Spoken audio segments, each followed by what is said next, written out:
Good evening, everybody, and thank you so much for the opportunity to present before you today.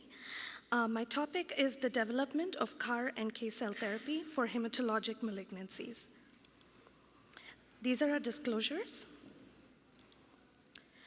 So NK cells are a part of our body's innate immune system, and they have a critical function as first responders against virally infected and transformed cancer cells.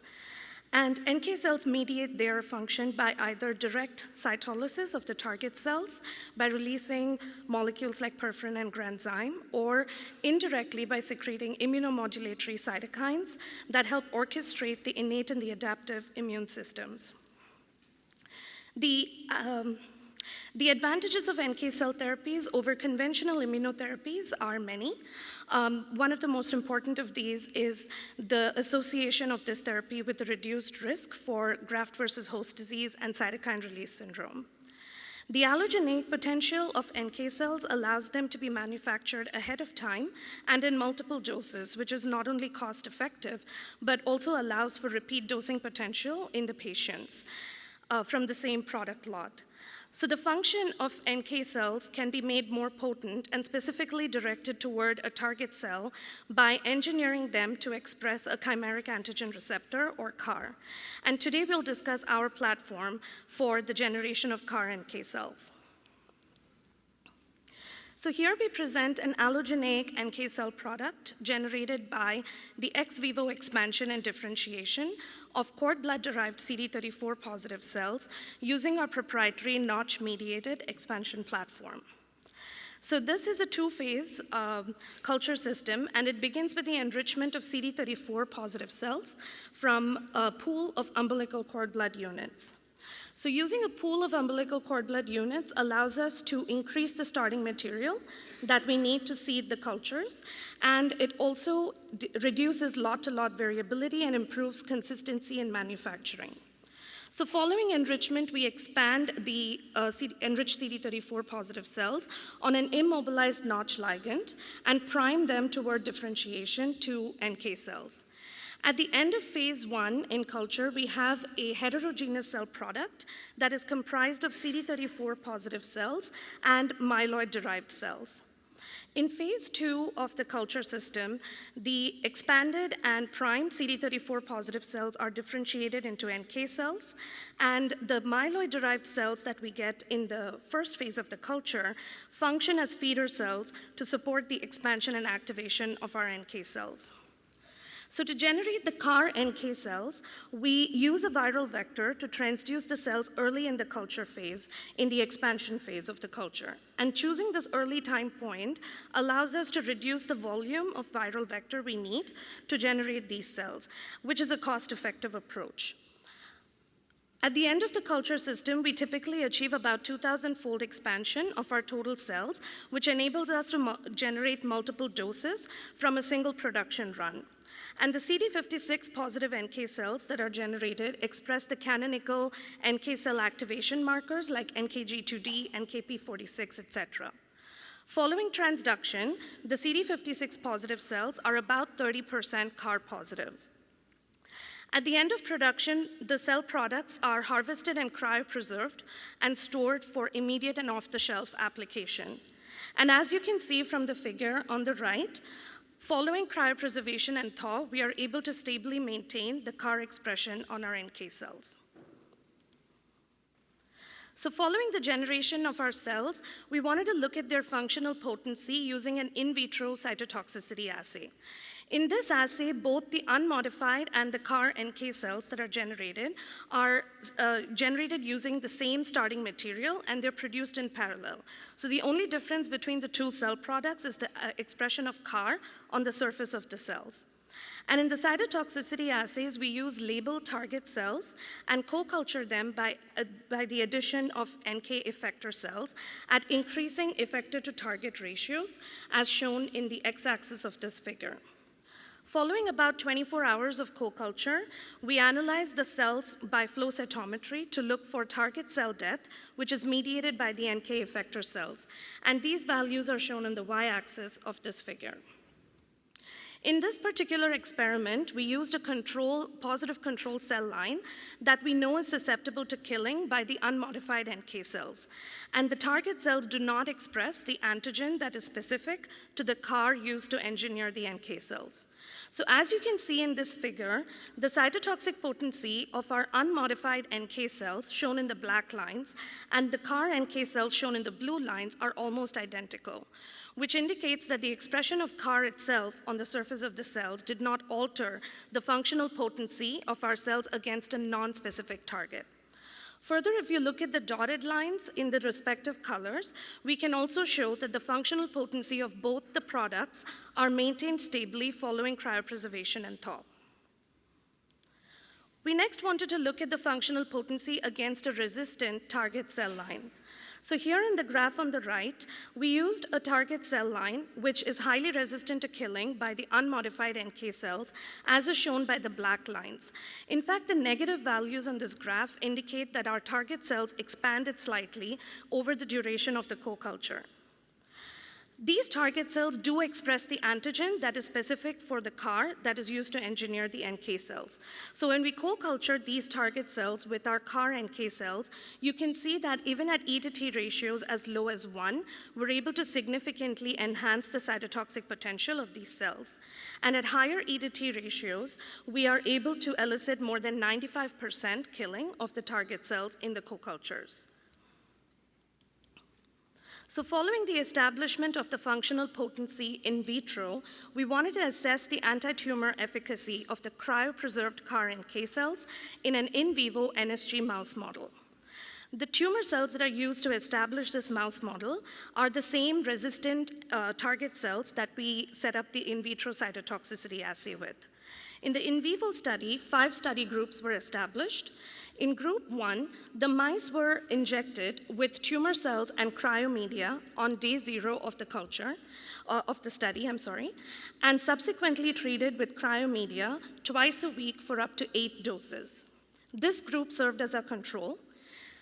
Mice in groups 2 and 3 received injections with tumor cells and unmodified NK cells at day 0 of the study and were subsequently treated with unmodified NK cells either twice a week or once a week.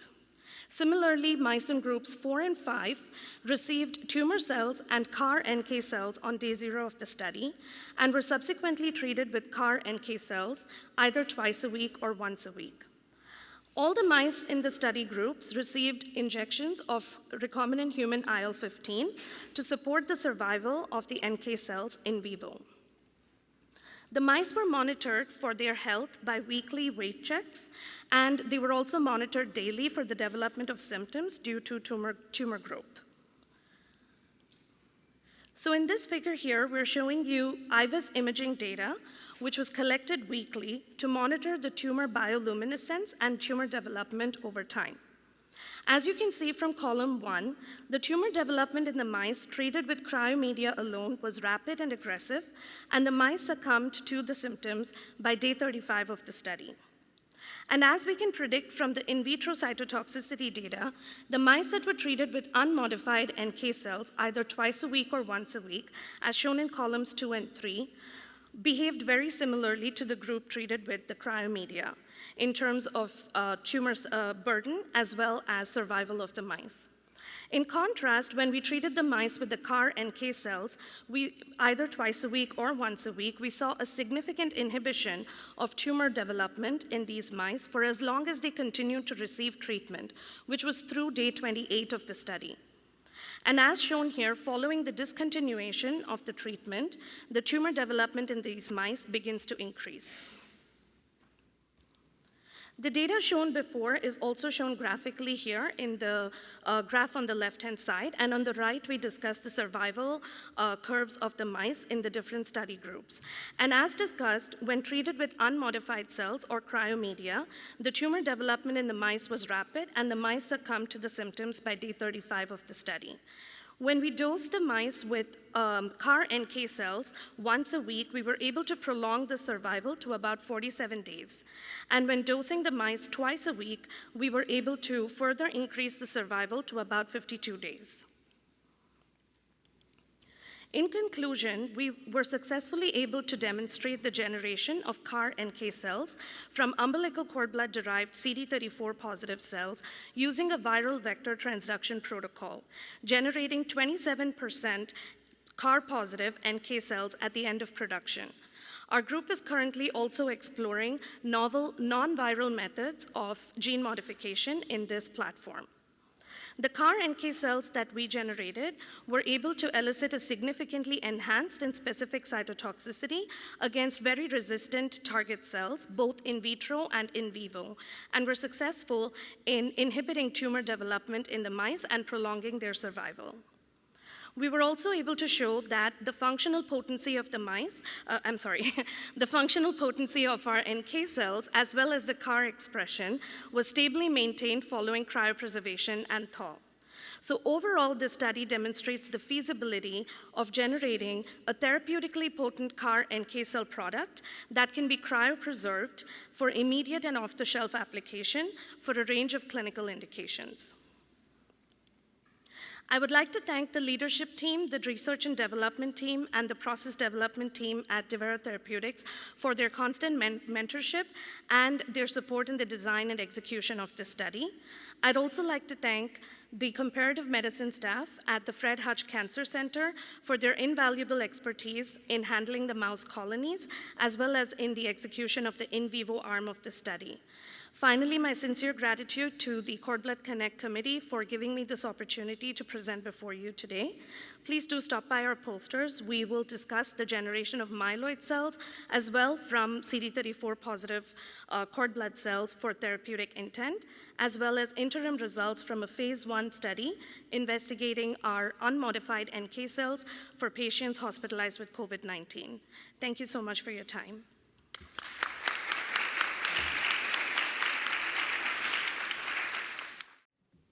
So thank you very much for selecting me to present our work on the distribution and collection strategies. So, go on.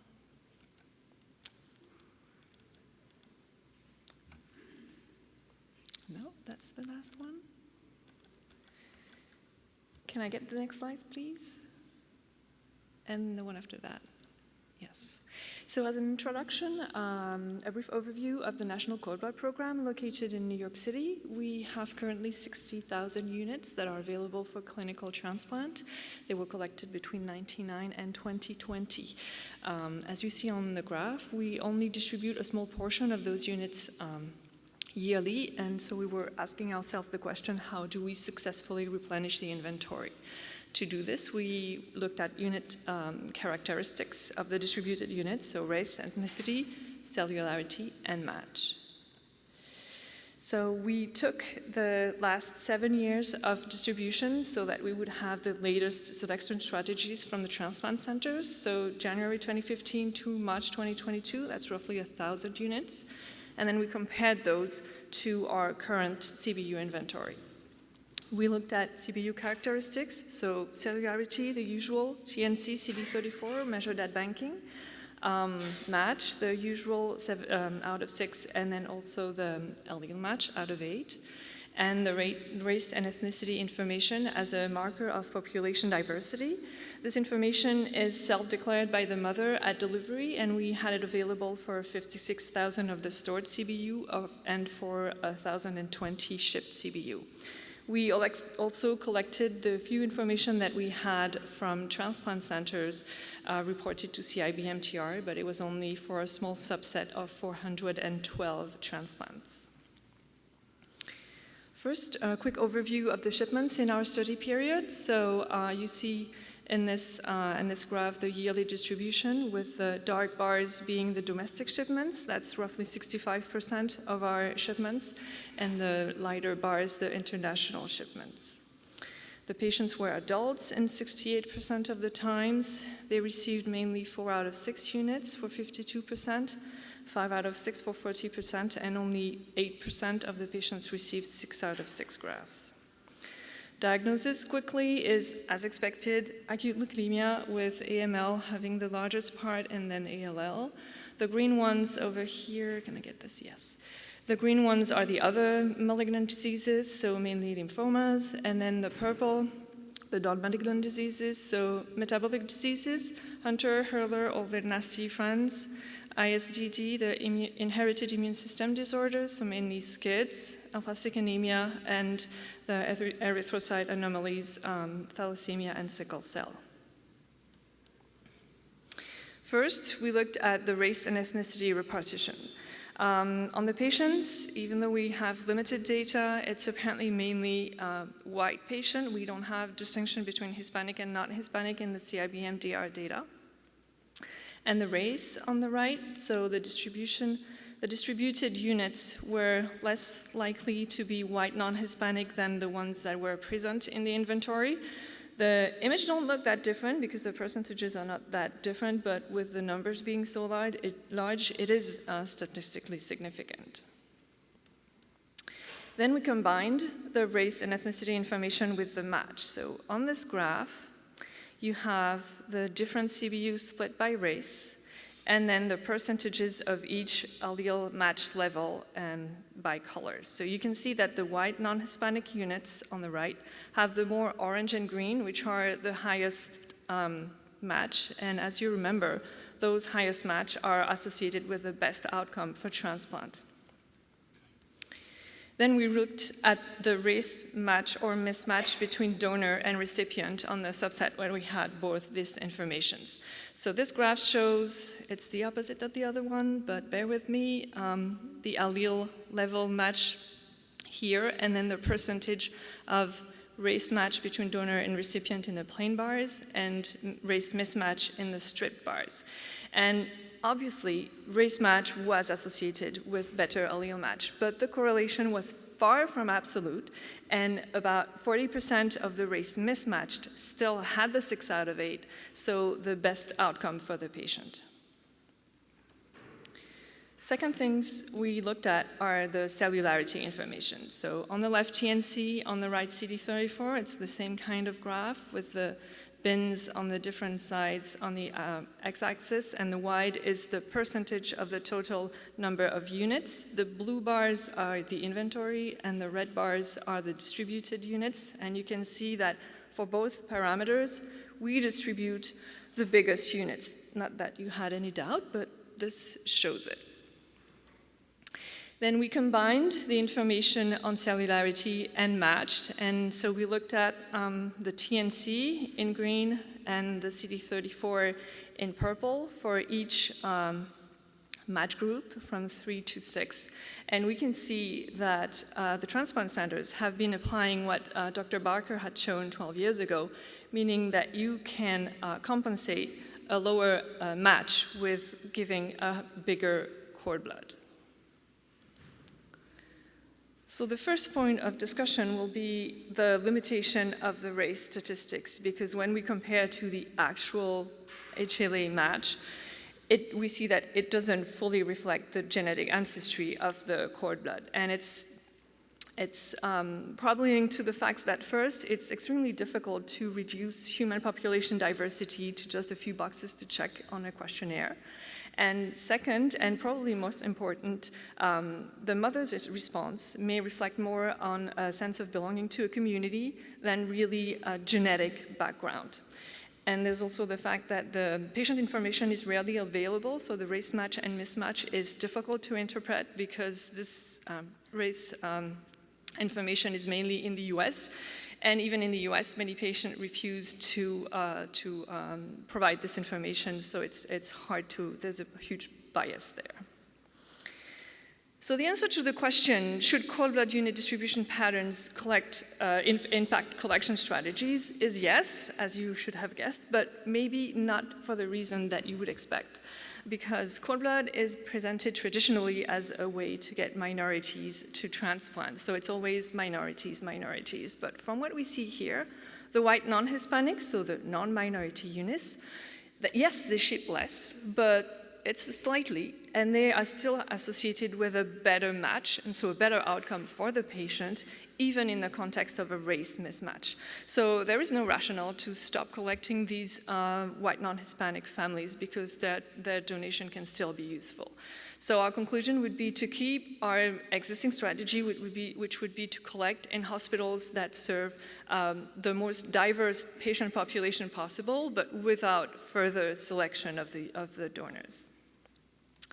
And the other thing, quite obvious because we've heard it before also here, but bigger units go first, but not exclusively. So let's remember that if the median distribution is at 167 TNC, it means that half of them are smaller. So smaller units still go.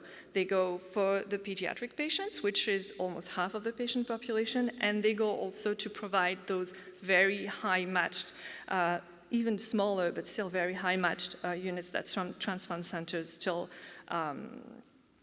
order. So our conclusion would be that when the inventory is big enough that you have that large diversity and that you can potentially provide that even small, very, very specific unit for the patient, then the focus should be to collect bigger units to replenish the bigger that go. And well, as you know, it's easier said than done because there's been the delay clamping recommendation that mathematically leads to lower volume and then lower cellularity. And then it's hard to predict really finely volume to TNC and TNC to CD34. So that's going to be our next challenge, go big.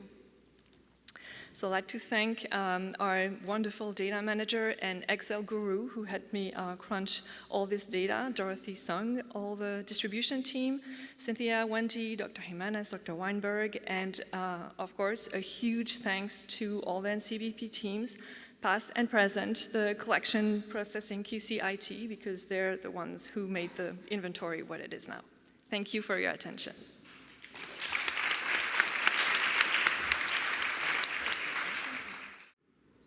Our next best abstract is a randomized, placebo-controlled phase 2 trial of intravenous allogeneic umbilical cord infusion for adults with ischemic stroke. It was submitted by Daniel Laskowitz, but Joanne Kurtzberg is going to present on his behalf. We're not going to take your picture with this plaque, unless you want to. So we're not going to take your picture. That's all right. No, okay. He thinks we are. I'm not him, so. It would be a weird picture.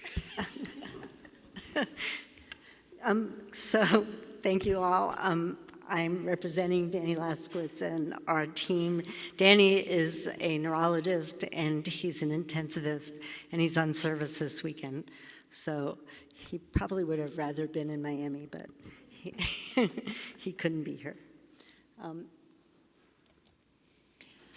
These are my disclosures. So let me talk a minute about stroke, which is the 5th leading cause of death in the United States.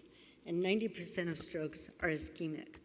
And the only real therapy for stroke is reperfusion therapy, either TPA or mechanical thrombectomy.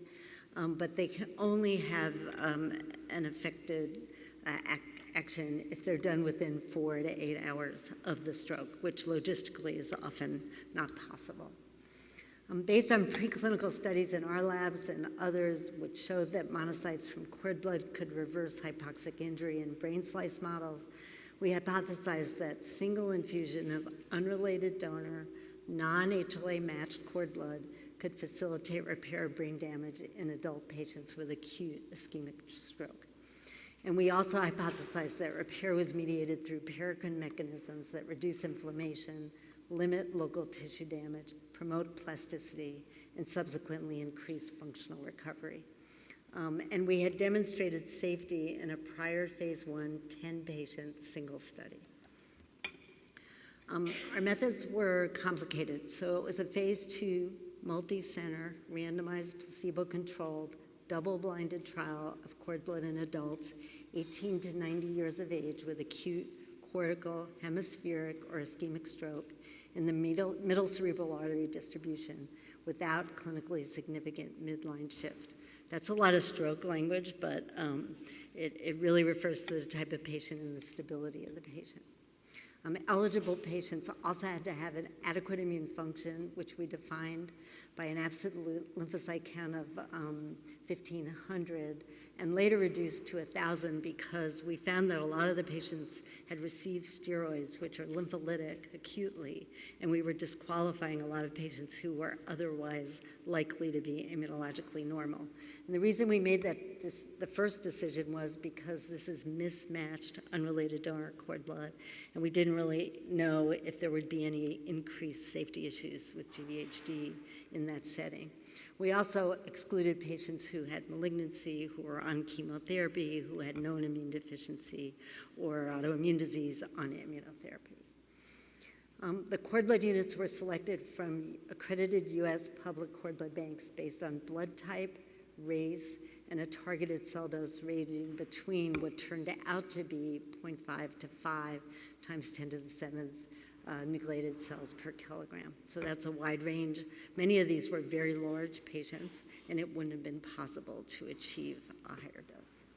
The study product was infused intravenously after pre-medication with Benadryl and hydrocortisone 3 to 10 days post-stroke. And again, logistically, when you think about a patient coming in with stroke, being able to consent for a study, being stable enough to know that their stroke is not evolving and getting better or worse. 3 days was really the minimum number of days we could mobilize both the patient and the cord blood unit. And we picked centers that had nearby public cord blood banks as well as large stroke clinical units. We planned to randomize 100 participants in a 2-to-1 ratio of cord blood to placebo, and the placebo was TC-199 with 1% DMSO within the strata of the NIH Health Stroke Scales, or NIH SSS, and study center. And the primary endpoint was shift in modified Rankin scale, which is a functional scale for stroke, comparing baseline to day plus 90. The study was powered at 80% for an odds ratio of 2, and the key secondary outcomes included functional independence at day 90, the stroke score, something called the Barthel Index, and assessment of infusion-related toxicity and any adverse events. This stroke was a victim of COVID, or the study, sorry, was a victim of COVID, which unfortunately is the story of many of us over the last several years. So we actually only enrolled and randomized 79 patients, 52 to the stroke arm and 27 to the placebo arm. And again, this was blinded. And in the stroke arm, we lost 2 patients because one patient changed their mind before treatment and one patient died before treatment. We had data on 48 of the cord blood patients and 25 of the placebo patients, and we analyzed data for 47, because at day 90 of the cord blood patients and 26 of the placebo patients, because we had a few lost to follow-up, again, partially because of COVID and inability to do the studies at the timing they were indicated. So we ended up with 73 patients. They ranged in age from 22 to 85 years. There was a predominance of male patients, which reflects the demographics of stroke. About 70% of the patients were Caucasian, 21% African American, and 11% Hispanic. Of the data we had, about a third got TPA, and about 60% had a high NIH stroke scalar, which means more severe stroke. So the primary outcome was the change in the modified Rankin scale at 90 days. And statistically, this was not significant, but there was a trend for the cord blood patients to have better outcomes at day 90 than the placebo patients. So if you look at the gray and the yellow bars, 32% of the cord blood patients had scales of 1 or 2, which is good function by day 90, compared to 23% of the placebo patients. But with the 73 patients, we weren't powered to see a statistical difference. Other outcomes that were different in the cord blood group was the functional independence, which was higher in the cord blood group compared to the placebo, and I'll come back to that in a minute. But the other scales were not different between the two groups. We scored transfusion reactions or infusion reactions and saw hypertension in both groups, but more in the cord blood group. But many of these patients had existing hypertension, and with stroke, you actually don't treat the hypertension. You allow permissive hypertension to not decrease brain perfusion. So it was kind of complicated to interpret all of this, but there was hypertension that increased in an already hypertensive patient with infusion of DMSO, but it was manageable with oral medications. And the other non-serious, unrelated AEs were the same in both groups. Perhaps the most interesting data we have is the trends shown in this slide. So this is comparing functional outcomes at 90 days between the two groups and showing that the odds ratio of improving at 90 days was higher if the cord blood therapy was administered later after the stroke. So between 5 and 10 days was better than between days 3 and 5. And you could hypothesize that because cord blood contains lymphocytes and because stroke is an inflammatory process, at least in part when it's due to hypoxia, that the mismatch of HLA in the early days when the lymphocytes might migrate to the stroked area could increase inflammation. But if you waited till some of that inflammation died down and treated later, still within the 10 days of the study, the results could be a little bit better. So that is one of the things we hope to be able to pursue in the future. So this study, COBAS-2, demonstrated safety of administering non-HLA matched cord blood to adults with acute ischemic stroke. And I'm going to anticipate a question. We ABO matched because we were dealing with neurologists in a neurology intensive care unit, and we just didn't want them to be scared of giving a mismatched product. But quite frankly, we did not think we needed to ABO match with red cell reduced cord blood units. The feasibility and logistics were challenging, and if we do another study, have to be addressed. The primary efficacy endpoint did not demonstrate benefit in this underpowered sample, but there was a trend of improved functional outcomes in several of the measures in recipients of cord blood, which we would hope to explore in future clinical trials. And I want to acknowledge all the cord blood banks that participated in this study, as well as their stroke centers, which were nearby, and also note that this study was funded by the Marcus Foundation. So thank you.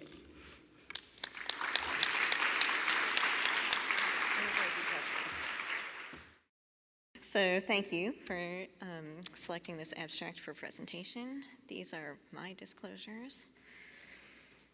Okay, so as we know, allogeneic cord blood transplant can serve as a form of permanent cellular enzyme replacement therapy in certain inherited metabolic diseases, thereby improving both neurologic function and extending life for decades. However, neurologic progression often occurs during and in the first few months following transplant before sufficient numbers of donor cells can engraft in the brain and produce adequate levels of the deficient enzyme. So our group developed a cellular product called DUOC-01 to try to address this issue. DUOC is a novel cord blood-derived cellular product derived from the CD14 population of cryopreserved umbilical cord blood. The resultant product is a monocyte-derived adherent cell population that goes through a range of interconverting morphologies throughout its life cycle, as you can see in this video. DUOC cells express CD45 and CD11b and or CD14, which are characteristics of macrophages and microglia. And importantly, they're CD3 negative, indicating the absence of T cells, and they also produce lysosomal enzymes. In addition to supplying the deficient enzyme, DUOC cells could potentially provide neurologic benefit through additional mechanisms. They may clean up toxic substrates and cellular debris. They secrete cytokines, including IL-6, 10, and TGF-beta that may modulate ongoing inflammation in the brain. And they've upregulated expression of several genes that are known to promote oligodendrocyte proliferation and myelination. In this preclinical model of demyelination, NGS mice are fed cuprizone for 5 weeks, causing demyelination and reactive gliosis in the brain. They're then treated with an intracranial injection of DOC cells, shown in the bottom panel, or ringers, shown in the top panel. And these images are of the corpus callosum 1 week after that intracranial injection. So you can see that the animals treated with DOC demonstrate increased myelination, both histologically, there you go, with more blue myelin fibers shown in the bottom panel here, and via electron microscopy with both an increased number of myelinated neurons and increased thickness of those myelin sheaths. They also reduce reactive gliosis and inflammation, as shown by the profound predominance of astrocytes here in the pink stain in untreated, control animals versus those in the treated group. And this is a mouse model of autoimmune encephalitis. There's more information about this on a poster outside, so take a look at that in a minute. But induced by immunizing the mice with myelin oligodendrocyte glycoprotein peptide with a pertussis toxin. And DOC cells are administered by a single intracisterna magna injection at the time point when mice are expected to start showing symptoms of encephalitis. And then we track clinical severity scores. So as you can see in this graph, mice injected with DOC or DOC plus hydrocortisone, it's important in a minute, had decreased disease severity compared to mice injected with ringers or hydrocortisone alone, indicating that DOC may also have some activity in other demyelinating conditions. So we have been testing DOC as an intrathecal adjunctive therapy to a standard cord blood transplant. And the goal of this therapy is to accelerate delivery of donor cells to the brain, thereby bridging the gap between systemic transplant and engraftment of donor cells in the central nervous system, hopefully preventing disease progression earlier. And so we've been studying that in a phase 1 trial conducted under IND and, of course, with the approval of the Duke IRB. Children were eligible for this trial if they had one of the known inherited lysosomal or peroxisomal storage diseases listed there, if they were under 21 years of age, had neurologic evidence of their disease, and were eligible for a standard cord blood transplant. And I'll go backwards. Initially, we chose to manufacture DOC from the 20% fraction of a cord blood unit and administer it on day 28 post-transplant to patients who had undergone hematopoietic transplantation using the 80% fraction of the same unit. And so our rationale for doing that was that this would allow patients to be tolerized to the donor prior to the administration of DOC cells, hopefully decreasing the risk of rejection and minimizing the potential risk of alloimmunization in an already inflamed brain. And the timing would hopefully allow also for time to assess for the presence of significant graft versus host disease to prevent giving additional cells in that setting, and still hopefully allow time for potential benefit. So this is what the study looks like. Patients undergo conditioning with BSI-ATG. Transplant day is day 0, and then manufacturing of DOC from either the 20% fraction of the same unit, or as I'll get to in a minute, from a unique whole unit, begins on day 7. This allows time for the manufacturing process to occur while the patient is awaiting hematopoietic engraftment. And then intrathecal administration of DOC occurs ideally on day 28 post-transplant, provided that the patient has not developed severe graft versus host disease and that there is evidence of hematopoietic donor engraftment, which we defined as reaching a total white count of at least 200 with detectable donor cell chimerism. The goal, again, here is to deliver cells to the brain faster, hopefully kind of bridging the time before the cells from the hematopoietic graft can engraft in the brain and produce sufficient enzyme. Patients undergo a standard of care cognitive and motor testing and brain MRIs post-transplant, and then they also have an additional CT of the brain 2 weeks after DOC administration and CSF studies at days 100 and 1 year post-transplant. This is the manufacturing process of DOC, which begins again 1 week after hematopoietic transplantation. when this cord blood unit or fraction of the cord blood unit is thawed, washed, and red cell depleted. Cells are cultured for 21 days with in-process sterility testing at designated time points. On day 21, the cells are harvested and formulated in lactated ringers, and release testing is performed.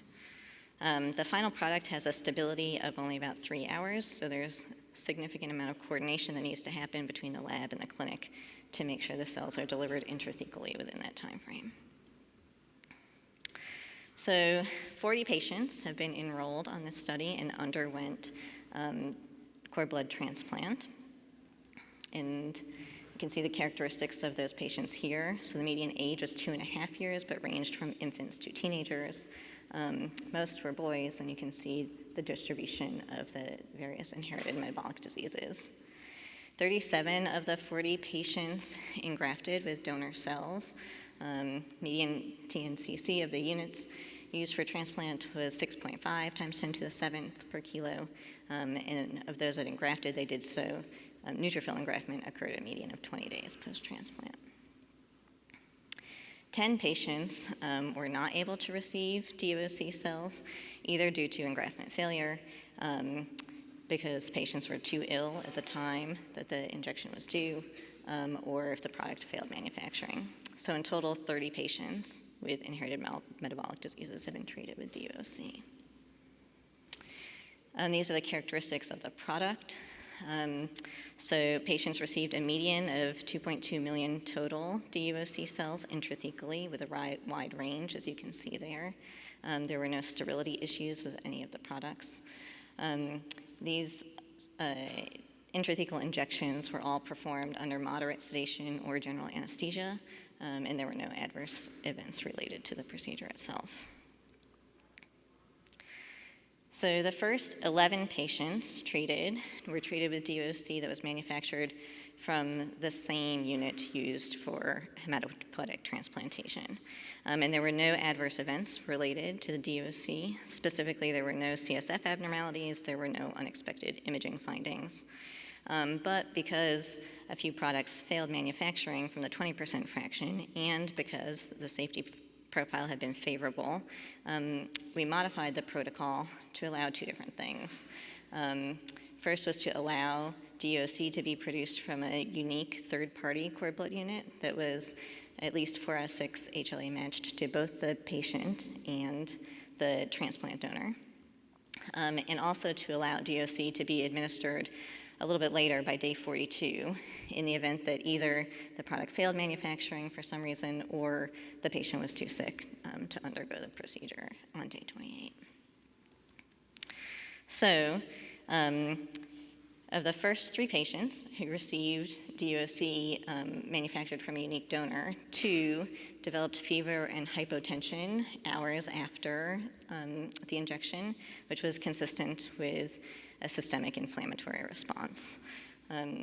It was time limited. They were treated and fully recovered from that. But we paused at that moment and ultimately added hydrocortisone to the final DOC product and performed validation studies to confirm that it did not affect either the viability or the potency of the product. And since then, 7 additional patients have been treated with unique third-party DOC cells plus hydrocortisone without incident. So to summarize, 30 patients with inherited metabolic diseases have received DOC, 20 from the same donor used for transplant, 10 from a unique donor. The median follow-up is about 4.5 years, and of the 30 treated patients, 25 were alive and well at last follow-up. 5 died, unfortunately, 2 due to transplant-related mortality, 2 from disease progression, and 1 from unrelated causes a year post-transplant. So, to summarize, DOC is a novel cellular product derived from the monocyte lineage of cord blood cells. We established manufacturing procedures and have treated 30 patients to date. DOC from third-party cells can instigate a systemic inflammatory response that can be mitigated by the addition of hydrocortisone to the product. And because it's incredibly difficult to assess efficacy in this patient population who have inherently variable courses post-transplant, and since DUOC could have a role in the treatment of other demyelinating conditions, we are currently conducting a phase 1 dose escalation trial in adults with multiple sclerosis. This is our team. I'll point out that Lee has a poster which goes into some more of the preclinical data outside. And that's it. Thank you.